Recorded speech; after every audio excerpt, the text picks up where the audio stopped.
People today using our technology include the likes of Shell, Heathrow Airport with Vodafone, various different major enterprises. Fake news spreads better than real news, right? Now is the time to be launching projects and really start that onboarding of Web 2 to Web 3. Truth Network was born, and that's something that is going to add great value into that prediction market story. If I had to bet, I think meme coins are here to stay. Welcome to Crypto OGs. Welcome to Crypto OGs. Today we have a very special guest, Mr. Alan Vey. How are you today? I'm great, man. Thank you for having me. So for Forbes 30 Under 30, you are the CEO of Aventus, currently managing $1 billion. How is that happening? Is that overnight? Tell us about your life before crypto, Alan. Absolutely. So, well, slow and steady, hey, like Yes. everything. So I've got a technical background. Okay. I did an undergrad in computer science in Okay. Imperial in London. Wow. Did a master's in artificial intelligence. Wow. Okay. Finished that in 2016. Worked in hedge funds for a short amount of time at Brevin Howard. They're also known in the crypto space. But then one of the guys that knew my professor at uni said, "Alan, I like your thesis. Let me give you a little bit of money." So we got a small seed check, less than 100 grand, 2016, and got building. Wow. So initially, we founded Aventus as event ticketing. Yeah, so the secondary markets, helping with that whole supply chain issue. But when COVID hit, things were not very exciting. Yeah. No events for 2 years. We had done a deal with Live Nation for one of their French festivals. And we decided we'd done an ICO as well back in 2017, raised 60,000 Ether. So we thought, how do we deliver value to our stakeholders in a world where there are no events? And having gone from zero to a business, a public company like Live Nation, using the technology in the early days, we learned so many lessons on what the tech needs to be and how enterprises actually use this technology. And we thought, okay, let's build a business focused on the enterprise market, adopting blockchain. Wow. So I really founded Aventus in its current iteration 2020, and we've been building since.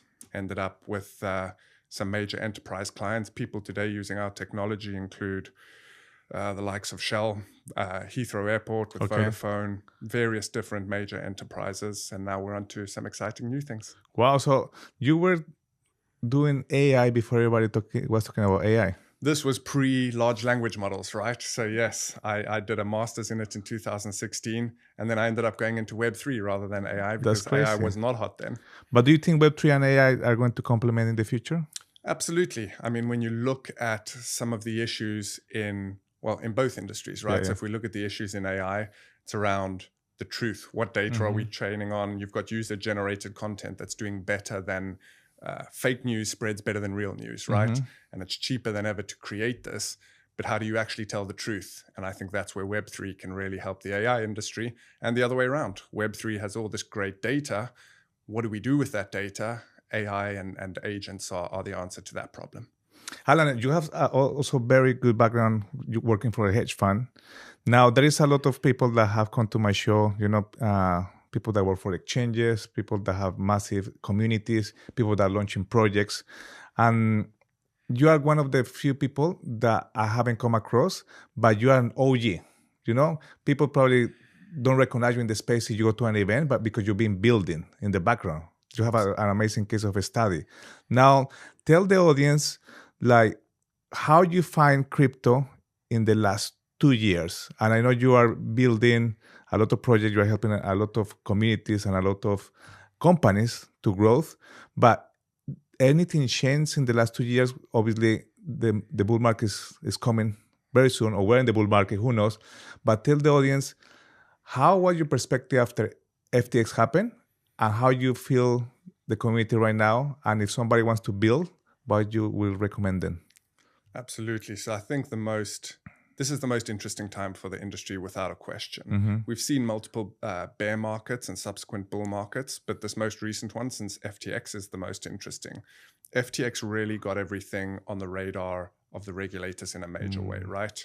We saw all of the fallout, and the great thing about a crypto winter is, obviously it's not great all round, but the silver lining, should we say, is the projects that are all hype and no substance typically don't survive. Okay. So it does a bit of a clean out of the industry.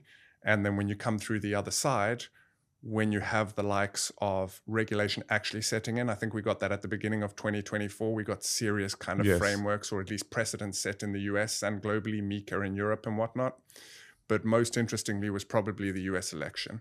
And with Trump coming into office and having such a pro-crypto stance, we're really starting to see the world change. This year, we've seen BlackRock, obviously the CEO, Larry Fink, saying the future of finance is real-world assets, tokenization of real-world assets. That's probably the biggest in traditional finance, saying this is now a go. We've got a political environment that is now friendly. We've seen a change in SEC and various regulatory bodies to more crypto-aware or friendly individuals. So never before has crypto been able to be real and mainstream. So from a business like Aventus, where we see when you're in the enterprise market, you're always fighting an uphill battle. You speak to the board and they're like, look, this is a compliance nightmare. So unless I can see insane value and we can do it in an area of my business that's not risky, see you next year. That narrative has completely changed now. Everybody's like, what is the Web3 agenda? And the board has to have an answer, and people are really adopting. So now is the time to be launching projects and really start that onboarding of Web 2 to Web 3. And I think we're going to make great strides now in 2025. I'm talking about trends, and you mentioned Web 2 to Web 3. What do you think is going to be like the heavy hitters in 2025? Is going to be AI, real world assets, AA agents? Everybody's talking about that now. What do you think will be like the heavy hitters trend in 2025? Well, let's start with geography. Okay. Onshore US has been a no-no so far. I think that's where the world's cradle of innovation is driven by Silicon Valley in a major way, right? Silicon Valley can really sort of come to the table now without all the handcuffs on. So that's where it's going to start from, I think. The US is going to attract or grow some of the great projects of 2025. What we're going to see is obviously the blend of AI and Web3, just because AI is exploding and the immediate benefit that an enterprise can realize is like nothing else. Web3 can support that from the infrastructure side, but Web3 is less sexy, right? Web3 is more the bones underneath in the back office that bring about certain benefits to the user. So I think the goal is we're using Web3 without people even necessarily being aware. Unless they want to be and they're familiar with the world of tokens, you don't need to be aware to leverage the benefits. And then I think one area that we've really seen a lot of interest in, and I've got kind of personal interest in as well, is the world of truth and real data. Okay. So when you're looking at... I like that word, truth. Truth, right? Yeah. In a world where AI can spit out fake news and perform better than any influencer can now with video generated as well, really getting the fundamental truth back. And I think the world of what Polymarket around the US elections and Kelshi and those kind of people have done is very interesting, and we'll see a lot happening this year in that space. And to give a little bit the audience a little bit of background how we ended up together with Alan, how we met each other. So I'm quite fascinated just listening to you right now. I'm learning here. One of the purpose of Crypto OGs, it was for the community to learn, to get to know the founders behind the projects, but also between you and me, for me to learn even more. They have direct access to the founders, so I can learn on the go. But we met with Alan through one of my good friends, Thomas. He's my mentor in crypto. And then he kept talking about you. He said, you need to meet this Alan. This guy's amazing. He worked Forbes 30 under 30. He worked with Polkadot. He knows the CTO of Ethereum, blah, blah, blah. Tell us about how OG is your network, because people probably don't understand how connected you are. Yeah, I mean, my focus has always been, and anybody who's seen Aventus or any of the other projects we've been involved in, we've always said fundamentals first, right? Yeah. 99% of the projects that did ICOs in 2017 either spent all their money and didn't actually deliver anything, or got in trouble from a legal and regulatory perspective because they didn't do it right. So I've always been to a degree more focused on actually delivering the value, actually onboarding the customers, than talking about doing that. Where the world has got to now and the degree of adoption that we have, it makes sense to be speaking to some of the crypto OGs like yourself, or at least the mainstream influencers. But I mean, look, we were involved since 2017. We work closely with the Polkadot ecosystem. We've worked closely with the Ethereum ecosystem. So probably know many of the founders of the different ecosystems, but not in a public context. Yes. We chat and we try and figure out how to really push the industry forward. The real backbone of the industry. Well, a small cog in the major wheel of the industry. And now let's talk about something that got me fascinated. So obviously Trump won, right? And then all the people in crypto and Web3 were really happy. I was not looking to go to US like recently until Trump won, and the whole narrative, it changed.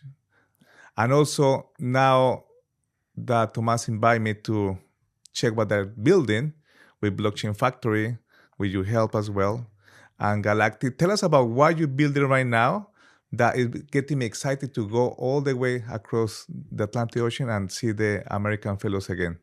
Absolutely. So let's do a little bit of context about who everybody is that you just spoke about there, right? So I've introduced Aventus here. I met Thomas a while back here in Dubai. Everybody seems to kind of travel through Dubai here. And he pitched me this concept of the blockchain factory, which we'll hear about more later. But the fundamental idea being helping real enterprises adopt blockchain and a brilliant marketing strategy that he has around that. And I really liked the idea. And I've been working with Galactic for a while, headed up by Stuart Stott, who I believe will also be on the podcast soon. And that's all looking at how can prediction markets transform the media industry. But as part of that, there was still a gap. The marketing people were at the table. The great use case and adoption story was at the table. But there also needed to be the fundamental blockchain. And there needs to be a blockchain that is compliant in the world of crypto in the US today. Yes. CFTC, SEC, the various different regulations that may apply to this industry. And a blockchain that can help fundamentally resolve the truth that comes out of these prediction markets. Because sometimes it's hard to say what is the actual truth at the end of the day. We've seen so much great data come out of it as part of the US election and what Polymarket has done, but of course they're not onshore US. So this Galactic looking at onshore US with some of the biggest brands in the world, blockchain factory with this marketing capability, out of that the Truth Network was born. And that's something that is going to add great value into that prediction market story and something that Aventus is helping build and deliver in collaboration with Galactic and the Blockchain Factory. That's amazing. That's well spotted. Thank you so much. Alan, before we go, I want you think about the young Alan. Before he jump into crypto, if somebody wants to jump into crypto as a developer, or they want to trade there, or they want to help with marketing, and they're looking at this episode or listening to it, what advice would you give to the young Alan? I think be ready, discipline and pain tolerance. Okay. When you see Elon Musk talk, right, as well, if you want to lead a project and if you're going to make it through the industry, there's a lot of great glamorous stuff on social media. You only really hear from somebody once they've actually done well, right? But you never see everything that goes into it before the spotlight starts shining. Yeah. And to get through that phase, waking up every day with no results, with just difficult things that have to be done, the person who can just keep doing that, you only lose when you stop trying. Yes. So I would say just whatever it is, it doesn't matter what the space is, work on discipline and pain tolerance, and everything else will follow. That's what my personal trainers say. Exactly, man. You're there every day. Alan, obviously, this is our opinion. This is not financial advice. People have to do your own research. Let's talk about the price of crypto. Where do you see Bitcoin in this year? So it's an interesting one, right? In your opinion. This is absolute just opinion and speculation. It's probably wrong. But what I think is we've seen a bit of a yo-yo over the last while, 100 grand, 90 grand, back and forth, right? Everything I'm reading, all the financial guys that are excited about what's going on, everybody seems to think that it's going to go higher, right? You were even saying before, are we in the bull market? Is the bull market coming? When you see the inflows from before, everything was driven by retail. Yes. Now things are being driven by actual fundamental businesses. So of course they want to accumulate a bit before anything moves around. But when BlackRock is one of the biggest holders of Bitcoin, the asset's not very unlikely to go to zero. So I'm very bullish personally, but the future is, like everybody knows in crypto. Maybe there's a correction before it goes everywhere. There might be a correction. And let's talk about one of my favorite ones, in my opinion, Ethereum. Because you have a heart with Ethereum, right? Where do you see Ethereum? Because it didn't go ballistic like Solana or the other tokens. What do you think about what's happening with Ethereum this year? Ethereum's in an interesting phase of its evolution. Obviously, it was born out of Bitcoin as the transaction mechanism. Ethereum was the general purpose compute, right? The notion of a smart contract, enforce any kind of business logic on chain. That vision still holds very true. Bitcoin cannot do everything Ethereum can do. So there are some use cases that only work on Ethereum. I think an interesting one to keep an eye on is Base, because they've been doing some great catching up. And it's Ethereum virtual machine based, which means it's using some of the best bits of what the innovation of Ethereum was. But just focusing on Ethereum itself, we're now starting to see a lot of projects. There's just too much traffic on Ethereum. It's a victim of its own success. Gas fees are high. Too high. Everybody's looking at layer 2s. When you move from a layer 1 to a layer 2, what are you doing? You're massively reducing the amount of fees you're paying on Ethereum. So all of the best projects on Ethereum end up building their own blockchains and taking that revenue stream with them. So that's a difficult element of being so successful and having these open source ecosystems.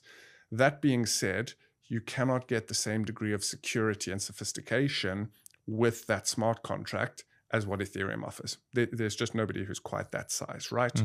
And so that currency of security is the future of the industry, especially as enterprises start adopting. So seeing how that model evolves and what Vitalik and the guys do with it will be very interesting.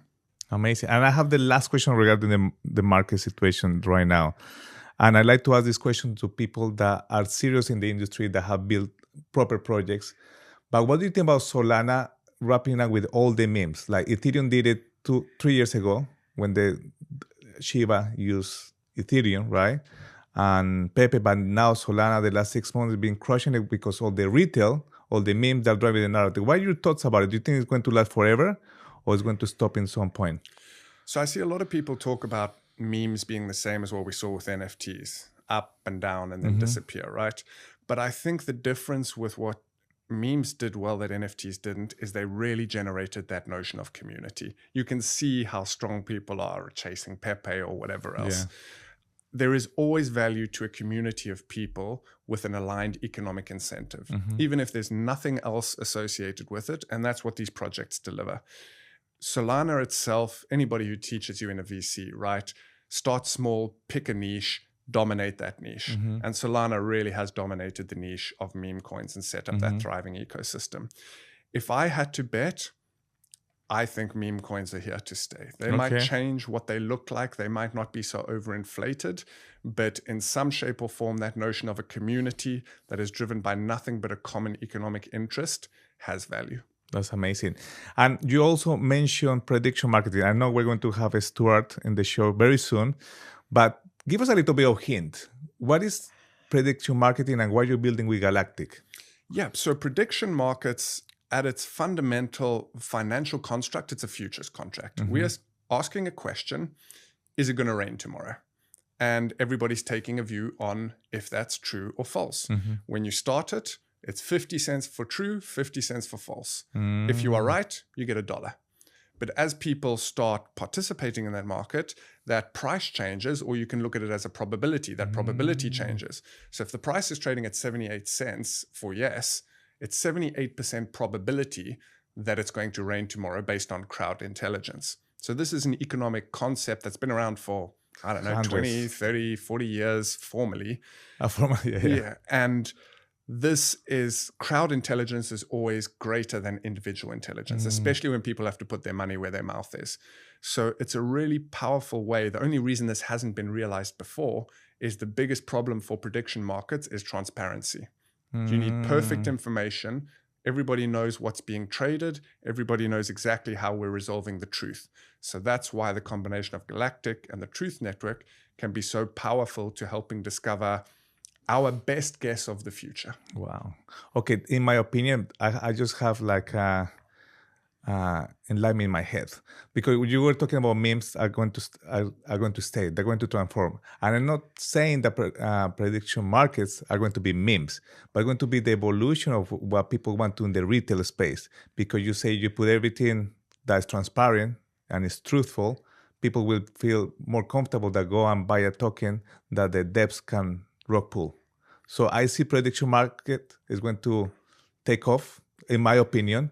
I think that's going to be the next trend for 2025. You've actually raised a really interesting point there that I hadn't thought about before. But due diligence using prediction markets, right? Is this project full of shit or not? Pose the question, if there's enough liquidity and enough people that back that, you should be able to trust it. So we've come up with a nice idea. There you go. And we have a nice prediction. So the for Crypto the future. OGs trademark. Dude, this is yours. You heard it here, guys. Alan, thank you so much for coming to the show. It's been a pleasure. Thank you so much for keep building the industry. And I'll see you in the next event or in the next ventures with Aventus. Great to be here. Thank you for hosting us. Thank you so much, guys. Bye-bye.